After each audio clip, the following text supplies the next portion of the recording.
Good morning, friends. Welcome back to in my YouTube channel Way to Success. I am Dinesh Punia. आज मैं आपके सामने verb लेकर के उपस्थित हूँ, जो कि पार्ट्स ऑफ स्पीच जिसमें हमने noun, pronoun, adverb and adjective के बारे में चर्चा की, उसी का पांचवा भाग जो है पार्ट्स ऑफ स्पीच का वर्ब, जिसको कि हिंदी में क्रिया कहते हैं।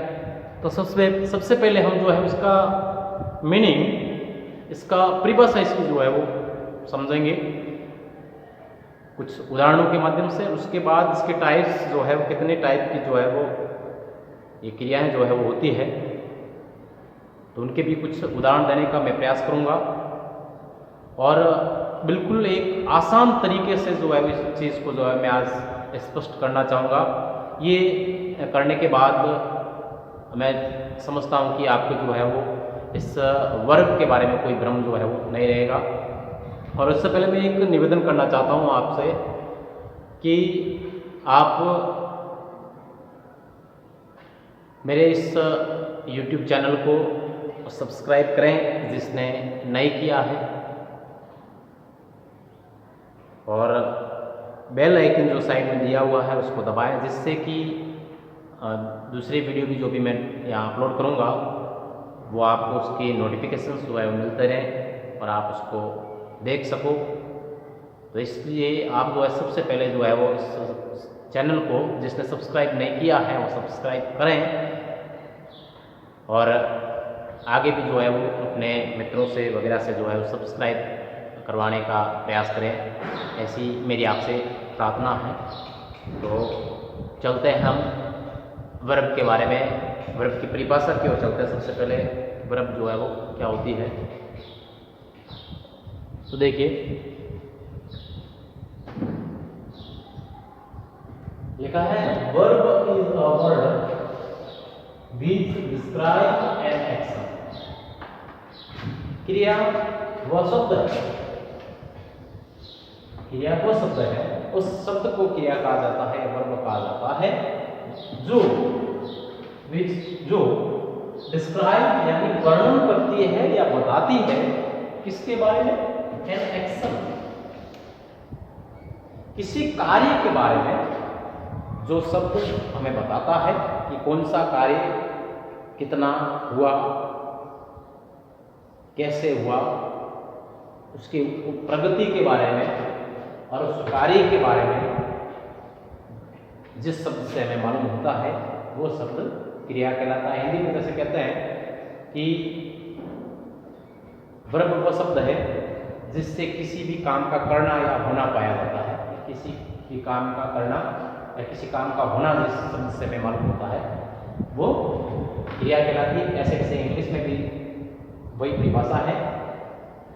वर्ब वह शब्द है जो किसी कार्य के बारे में वर्णन करता है या उसके बारे में हमें जानकारी देता है, बताता है।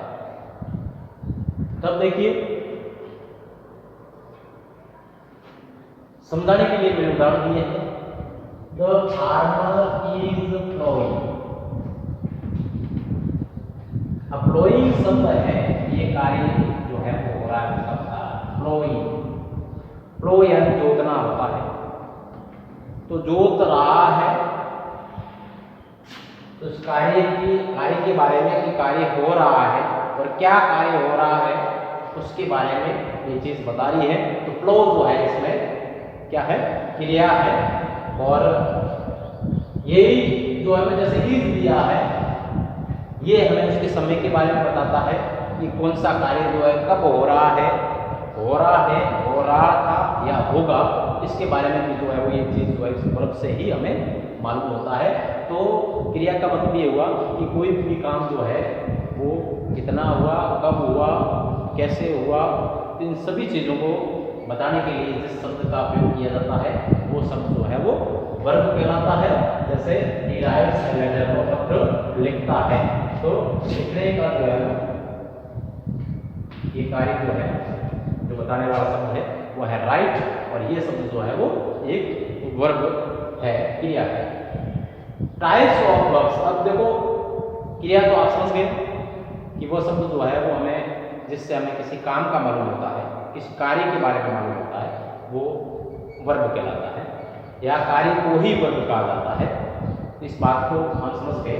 अब वर्ब जो है कितने प्रकार की होती है, क्रिया के कितने प्रकार होते हैं, तो मैंने लिखा है there are 2 types of verb. मुख्य रूप से इस क्रिया के 2 प्रकार होते हैं। कितने प्रकार होते हैं क्रिया के? 2 प्रकार होते हैं मुख्य रूप से, जिसमें पहला हमने लिखवाया है मैन वर्ब, जिसको हिंदी में हम कहेंगे मुख्य क्रिया। ठीक है, तो इसका पहला प्रकार हुआ वर्ब का मैन वर्ब, और दूसरा है एक्सिलरी वर्ब, जिसको हिंदी में हम कहेंगे सहायक क्रिया। ठीक है, ये 2 मुख्य प्रकार है, एक तो होती है मुख्य क्रिया और एक होती है सहायक क्रिया। अब इनके भी भाग देखो, मुख्य क्रिया में भी 2 भाग है, मुख्य क्रिया भी 2 प्रकार की होती है। एक मुख्य क्रिया वो होती है जिसको कहते हैं ट्रांजिटिव वर्ब।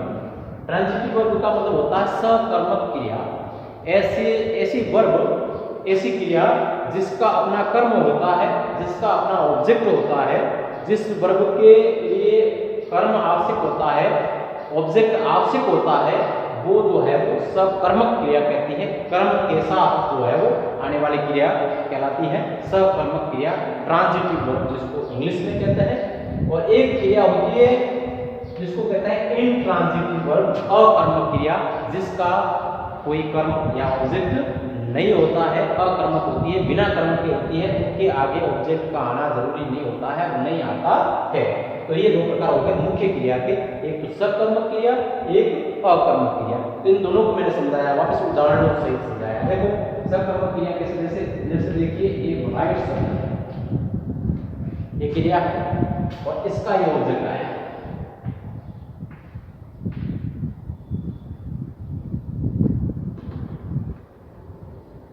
तो इसका ऑब्जेक्ट है, मतलब इसका कर्म है, इस वर्ब का कर्म है, तो ये सकर्मक क्रिया है। और इसका जैसे एक साधारण शब्द में हम कहें कि हम स्वर्ग कैसे मालूम करें कि जो है वो ये अकर्मक है कि सकर्मक क्रिया है, तो आपको जो है सब्जेक्ट का वर्ब से प्रश्न करना है। जो वर्ब है उसका सब्जेक्ट से प्रश्न करना है, क्या, क्यों, कैसे, कहां। अगर हम प्रश्न करेंगे तो जो है वो उत्तर में अगर जो है कोई शब्द आता है, कोई संज्ञा आती है, उत्तर में कोई संज्ञा अगर आती है, नाउन अगर आता है, प्रोनाउन अगर आता है, तो वो जो है वो सकर्मक क्रिया होगी। ध्यान रखना, सकर्मक क्रिया के लिए समझने के लिए आप वर्ब का प्रश्न करोगे सब्जेक्ट से, और प्रश्न करोगे क्यों, क्या, कैसे, कहां, और अगर उत्तर में आपके अगर कोई नाउन या प्रोनाउन आता है तो आपको समझना कि आपकी वो जो है वर्ब जो है वो सकर्मक या ट्रांजिटिव वर्ब है। कैसे, जैसे अपन पहला उदाहरण समझते हैं, ही राइट्स है, ये आपके सामने सेंटेंस, जैसा सेंटेंस आपके सामने कोई भी आ गया, वर्ब है इसमें राइट। अब राइट जो है सकर्मक है कि अकर्मक है, इसका मालूम करने के लिए हम क्या करेंगे कि इसका जैसे हिंदी अर्थ है वो लिखता है, हम इसका प्रश्न करेंगे कि वो क्या लिखता है, वो सब्जेक्ट है, वो इसका प्रश्न करेंगे क्रिया से, क्रिया क्या है, लिखना, तो वो क्या लिखता है।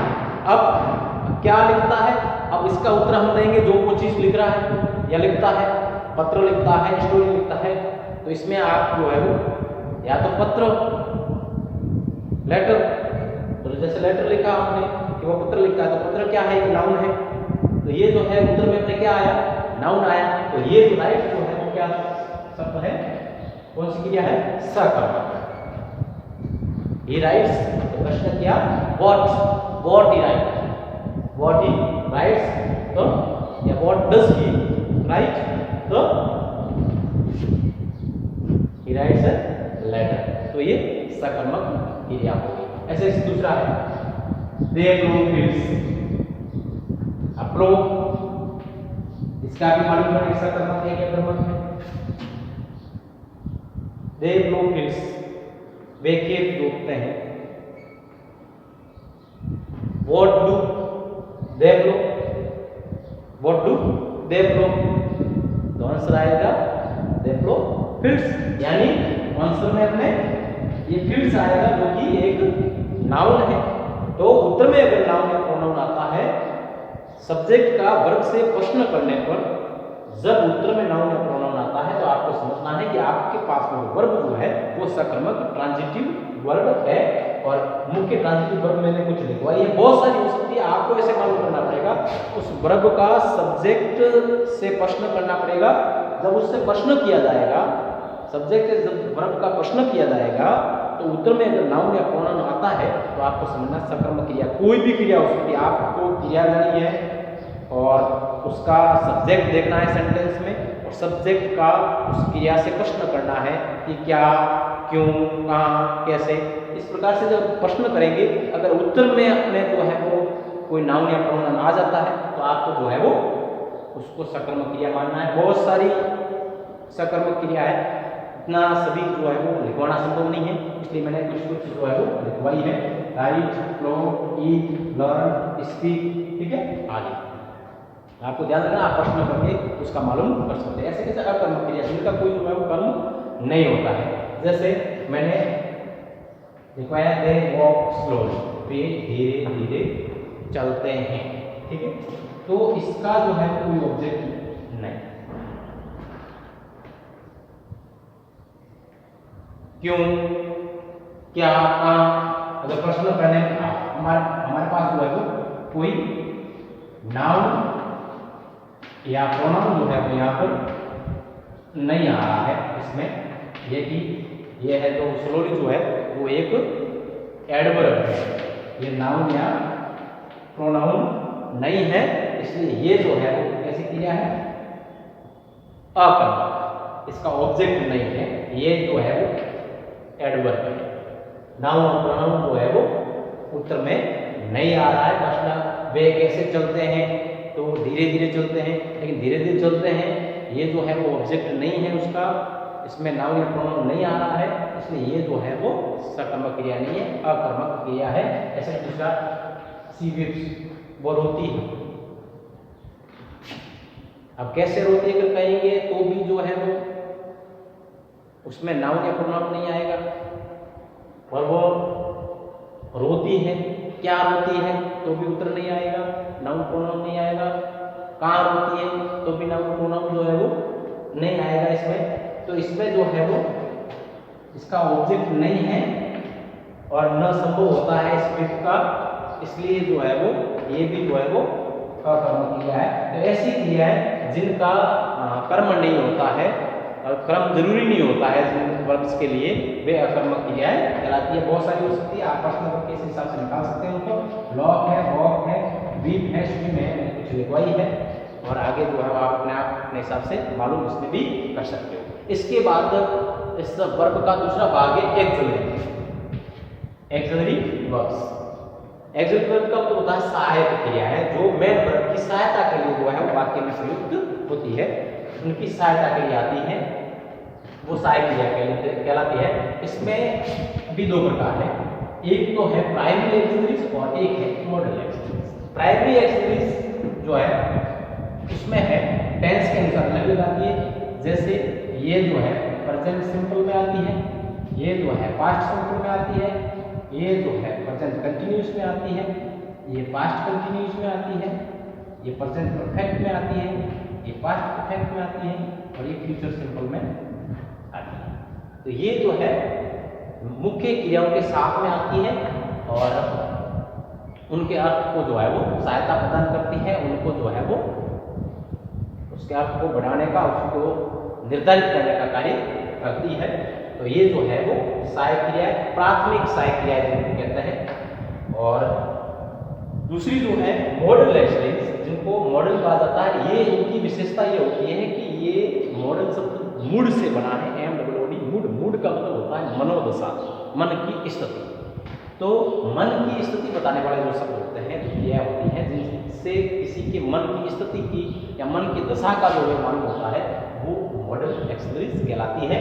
ये दोनों एक और उनकी विशेषता है कि जहाँ पर मॉडल एक्सिलरीज जहाँ आएगी वहाँ पर ये जो है प्राइमरी एक्सिलरीज नहीं आएगी, दोनों साथ में नहीं आती है।